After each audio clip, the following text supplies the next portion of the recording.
Makan siang di istana bersama 3 baca pres dinilai belum cukup untuk menggambarkan politik kenegaraan seorang Jokowi sebagai presiden. Masyarakat masih menyoroti kenetralan presiden dalam Pilpres 2024. Tak jera setelah dipenjara selama 1 bulan, untuk kali kedua, Mas Ria, wanita membuang kotoran ke tetangga, kembali menjadi tersangka.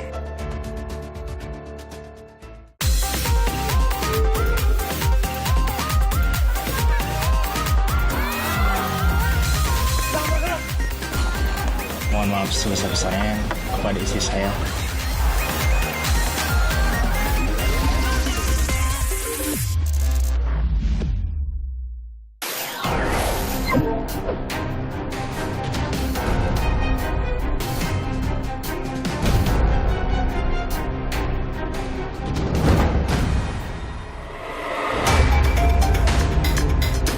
Seolah tak jera setelah merasakan dinginnya kurungan penjara, Mas Ria, perempuan pembuang kotoran ke rumah tetangga, kembali menjadi tersangka untuk kedua kalinya.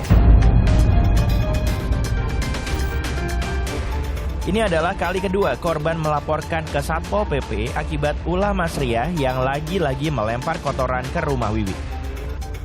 Ironisnya, setelah membuang kotoran ke rumah Wiwi, Mas Ria malah berjoget seolah sengaja mengejek.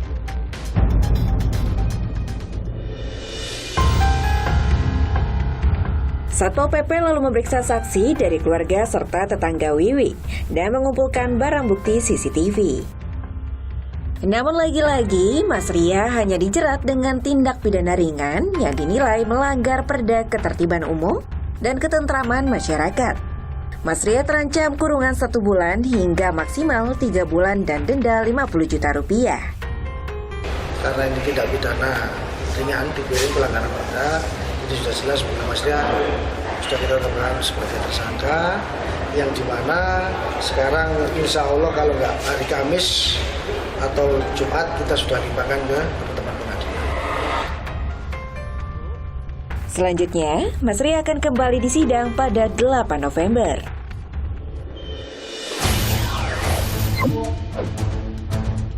Jangan sampai memihak. Itu dilihat loh, hati-hati.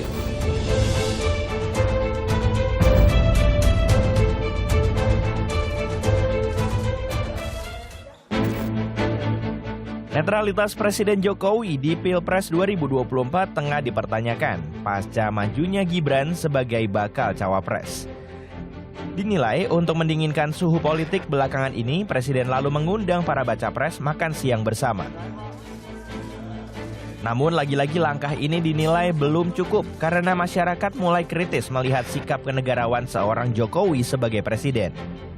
Wajar kalau muncul skeptisme, dan skeptisme itu agak cukup riskan. Flashback ke beberapa peristiwa sebelumnya, seperti misalnya kemarin bagaimana misalnya putusan Mahkamah Konstitusi itu tidak kemudian secara ajak bisa diterima oleh khalayak sebagai garda terakhir gitu ya. Pasca pencoblosan, jika misalnya ada pemilu kan harus diselesaikan lewat Mahkamah Konstitusi. Kalau misalnya Mahkamah Konstitusi mengalami ketidakpercayaan publik, itu kan problem serius. Dalam santap siang ini, ketiga kontestan baca pres menyelipkan berbagai pesan kritis untuk Jokowi. Bagus ya, kita juga dalam suasana yang akrab. Dan tadi kami juga ucapkan terima kasih diundang. Kalau nggak diundang kita jarang bisa kumpul ya. Mereka-mereka yang sayang ini menitipkan pesan untuk Bapak Presiden bisa menjaga netralitas dan menegaskan kepada seluruh aparat. Ngobrol sama Pak Presiden, kita tahu persis Pak Presiden mencoba untuk kita selalu bisa berkomunikasi dengan baik, dan beliau orang baik. Insya Allah juga akan mendukung sistem demokrasi yang baik. Soal netralitas ini sudah dijawab Jokowi, bahkan sebelum jamuan makan siang. Jokowi meminta para pejabat kepala daerah untuk netral dan tidak melakukan intervensi. Masuk ke tahun politik, pemilu. Saya minta Gubernur, Bapak Ibu Bupati, Wali Kota, berikan dukungan pada tugas-tugas KPUD dan Bawaslu. Dan juga pastikan ASN itu netral. Yang terakhir, menjaga kerukunan di tingkat bawah. Dalam politik makan siang ini berbagai menu disajikan. Ada soto Lamongan, ayam kodok, sapi lada hitam, bebek panggang. Lalu ada cube goreng, udang goreng telur asin, kelenca sapi, es laksamana mengamuk atau es kueni dan mangga, juga jus jeruk.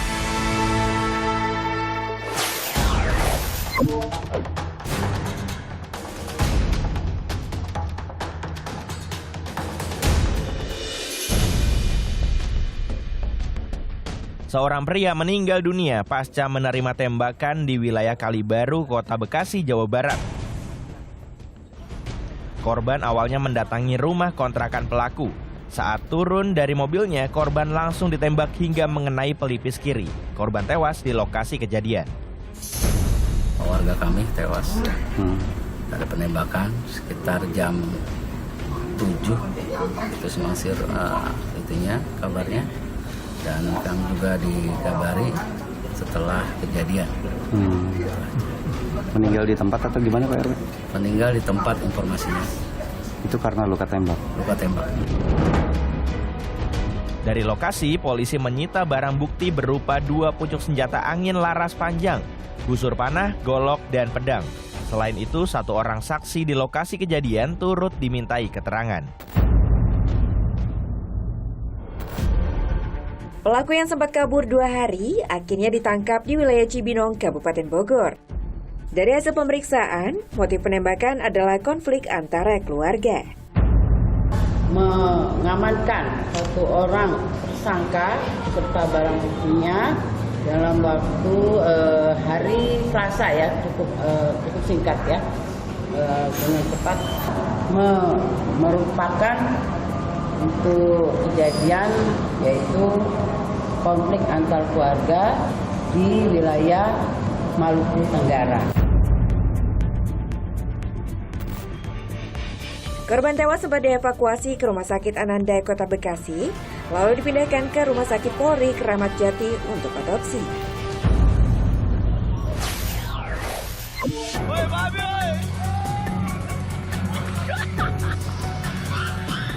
Babi ini lepas dan lari tak tentu arah di Jalan Raya Denai, Medan.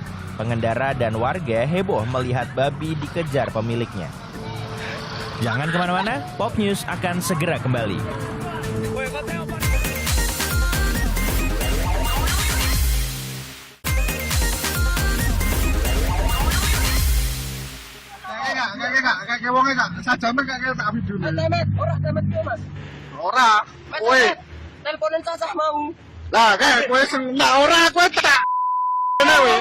Nekat membawa sejumlah senjata tajam seperti celurit dan parang, para remaja ini akhirnya diamankan warga.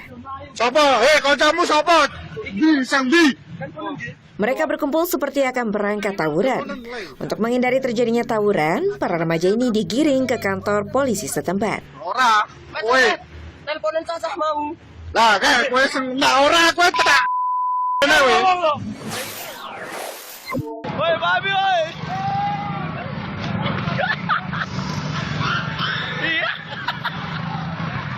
Babi ini lepas dan lari tak tentu arah di Jalan Raya Denai, Medan. Pengendara dan warga heboh melihat babi dikejar pemiliknya.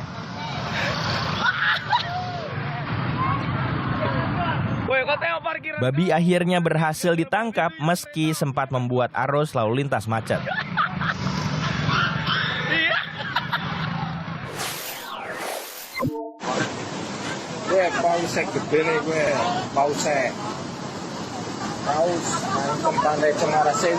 Hiu paus ini terdampar di Pantai Cemara Sewu, Kebumen, dan ditemukan seorang pemancing yang hendak melaut. Dia mau menolong tapi nggak bisa. Hiu sepanjang kurang lebih 6 meter ini jadi tontonan warga. Diperiksa keadaannya masih embut-embut apa enggak. Jadi iya. Bangkai hiu seberat 2 ton ini akhirnya dikubur oleh Dinas Lingkungan Hidup Kelautan dan Perikanan Kebumen. Paus Pantai Cemara Sewu.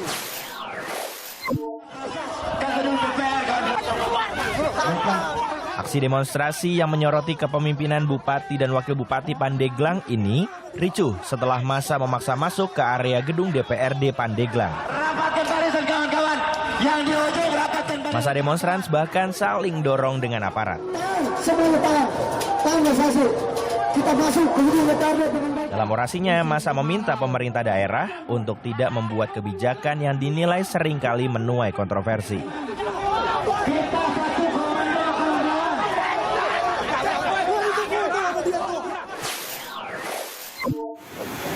Anginnya kenceng banget, hati-hati.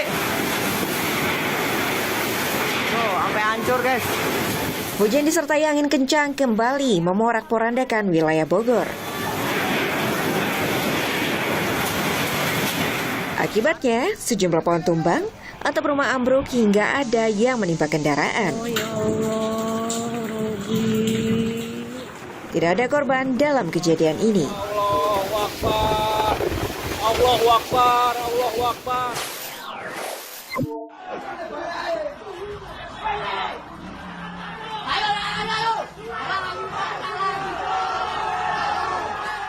Keributan terjadi antara dua desa di Jalan Alternatif Wonosobo, Magelang, diduga dipicu oleh perkelahian saat acara dangdutan. Akibat kericuan ini, arus lalu lintas sempat tersendat. Polisi akhirnya turun tangan dan memediasi kedua kelompok yang bertikai.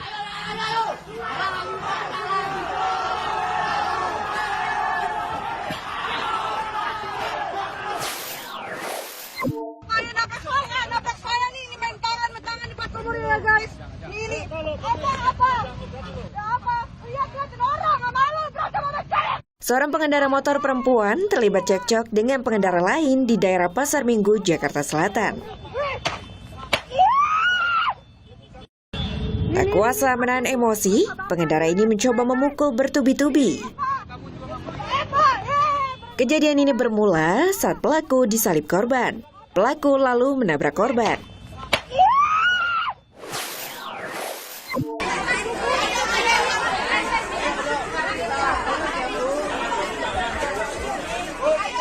Sambil berdesakan dan dorong-dorongan, para emak-emak ini mengantre demi mendapat beras gratis seberat 5 kg dari Gubernur Jawa Timur.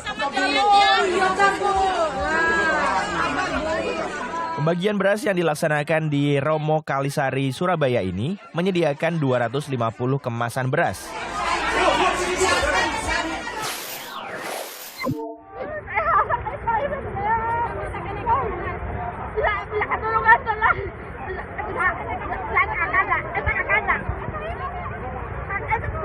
Warga sekitar situ Cikedal histeris saat penyelamatan remaja yang tenggelam setelah bermain bola. Korban awalnya mencoba mengambil bola yang terlempar setelah bermain di pinggir situ. Korban sempat diberi pertolongan pertama, namun nyawanya tak tertolong. Jenazah langsung dibawa ke rumah duka untuk dimakamkan.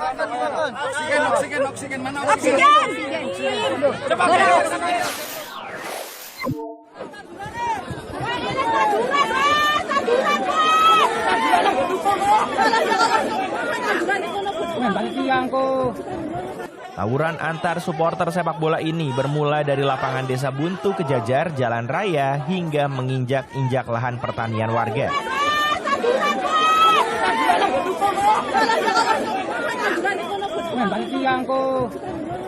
Petugas keamanan yang berada di lokasi sudah mencoba memisahkan kedua kubu, namun gagal.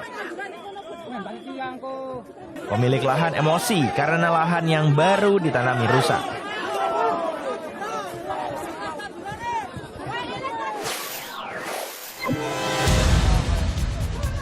Inilah rekaman amatir ketika jembatan kaca di lokasi wisata The Geong, Limpa Kuwus, Banyumas, Jawa Tengah, pecah dan menelan korban. Jangan kemana-mana, Pop News akan segera kembali.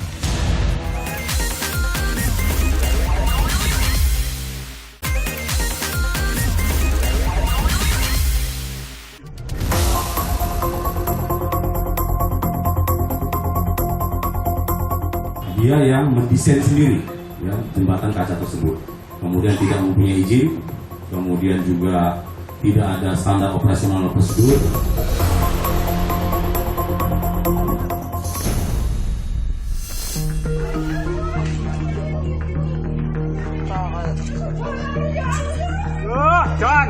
Inilah rekaman amatir ketika jembatan kaca di lokasi wisata The Geong, Limpakuwus, Banyumas, Jawa Tengah, pecah dan menelan korban. Menurut saksi mata, kaca tiba-tiba pecah saat 4 orang sedang bersamaan melewati titik yang sama. 2 orang terjatuh dari jembatan kaca dengan ketinggian 15 meter. Dari 2 orang itu, 1 orang meninggal. Sedangkan 2 orang lainnya berhasil berpegangan dan tidak terjatuh. Langsung gluk, langsung itu jatuh. Pecah. Iya, pecah. Itu yang sempat gantung kan ada 2 orang ya Pak ya? Iya, teman-teman udah tertolong semua ya. Tertolong semua, langsung tertolong itu. Alhamdulillah nggak apa-apa itu. Iya. Berarti tadinya di tempat itu ada 4 orang. Iya. Yang jatuh 2. Iya, yang jatuh 2. Meninggal Pak? Yang 1 meninggal. Kabarnya di tempat itu. Iya. Oh, nggak di tempat, di sini masih ada.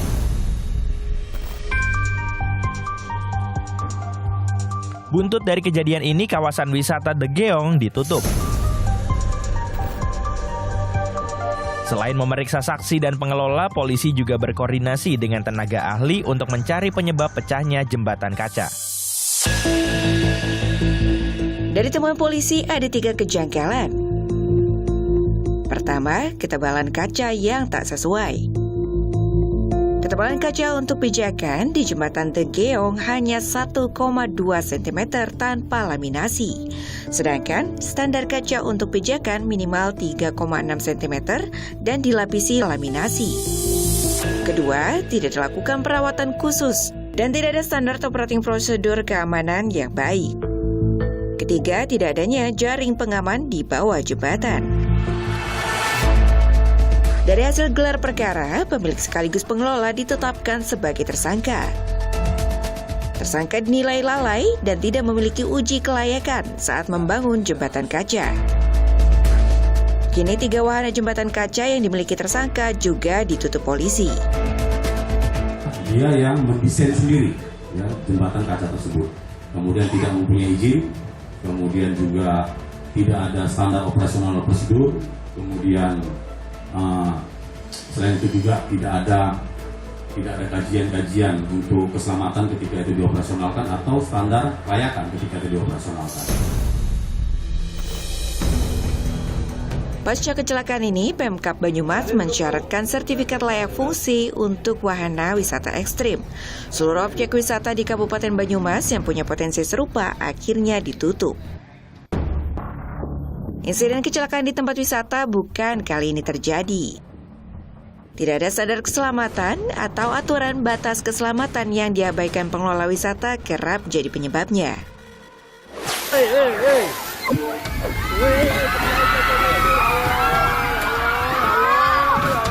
Inilah detik-detik saat seluncuran kolam renang setinggi 10 meter di Waterpark Kenjeran, Surabaya, roboh.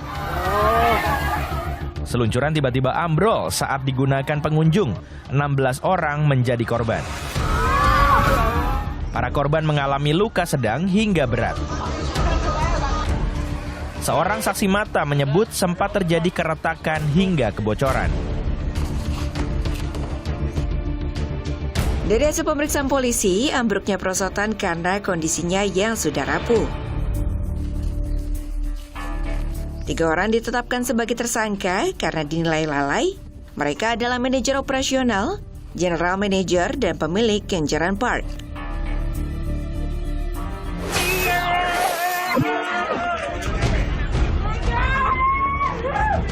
Tangis haru pecah saat jenazah salah satu korban perahu terbalik di Waduk Kedung Ombo tiba di rumah duka.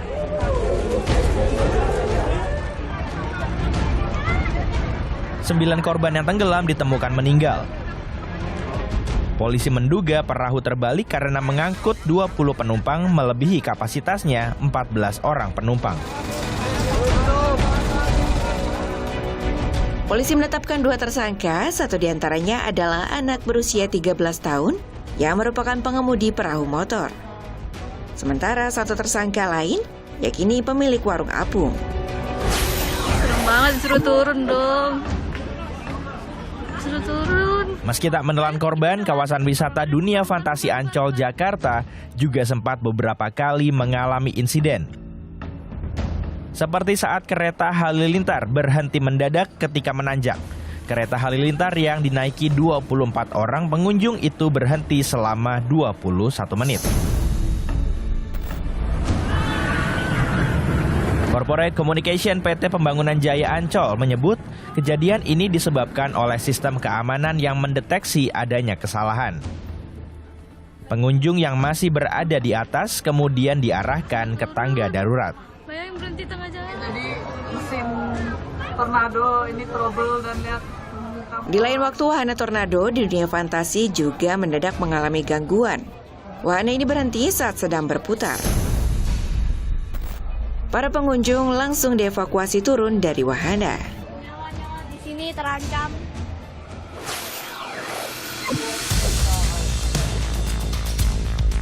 Informasi ini mengakhiri Pop News hari ini. Jangan lupa tetap saksikan Pop News setiap hari Sabtu dan Minggu pukul 9:30 waktu Indonesia Barat. Tentunya hanya di Kompas TV. Terima kasih dan sampai jumpa.